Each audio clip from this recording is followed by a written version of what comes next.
almost 6 months to the day, Ambassador Lighthizer was in this room in an environment in which both inside and outside this room, comments were being made that there was no way that this agreement could be reopened.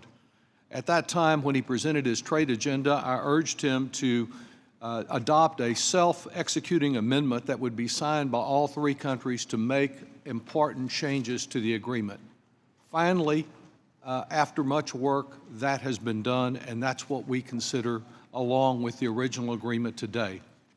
Ambassador Lighthizer certainly does deserve praise for his efforts.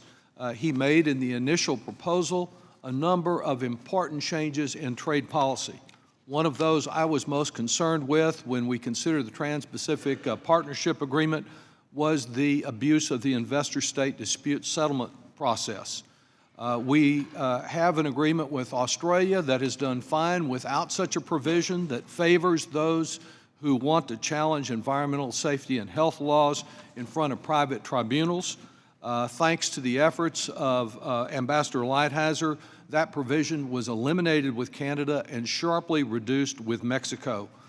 But there were a number of problems with the agreement as originally proposed. I think we have now moved to a true 21st century trade agreement that not only encourages more trade, but adds protection for the environment and for workers. The first consideration in any trade agreement is, does it promote trade? I'm particularly sensitive to that because the original NAFTA agreement was signed just around the corner from my office in San Antonio, Texas. NAFTA has been very important to the economic development of Texas. Mexico is our first trading partner. Canada is our second.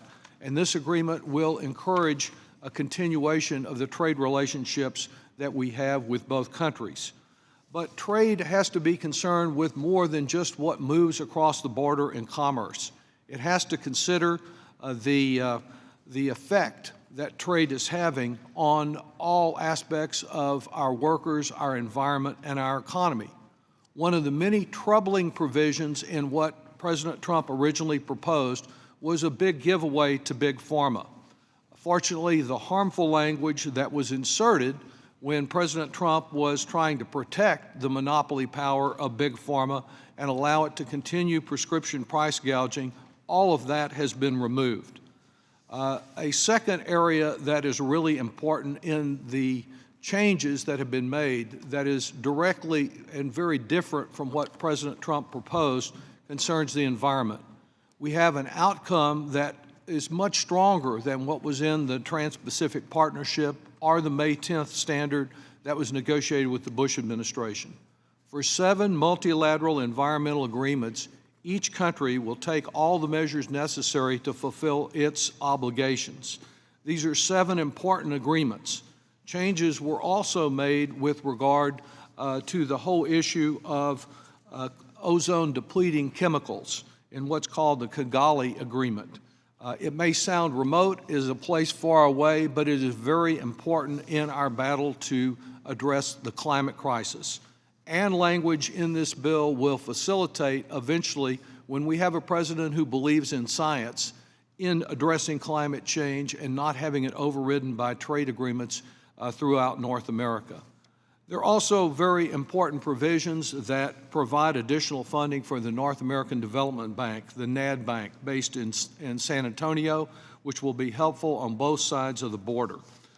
The provisions concerning workers in this agreement are very important. It's not enough to have platitudes about protecting working standards and working conditions. Under this bill, there are specific provisions that will allow meaningful enforcement of those provisions. They may be imperfect, it will take much effort to see that they are effective, but they give a fighting chance to workers who don't want to see competition simply centered on a lowering of standards instead of a raising of standards in all of these countries. Finally, I want to salute not only the members of this committee, but particularly Ms. Tai, who is here this morning. She worked with a diverse group of members with different interests on the committee, and her leadership has played a key role in the victory that we've achieved today. I urge adoption of this bill and yield back.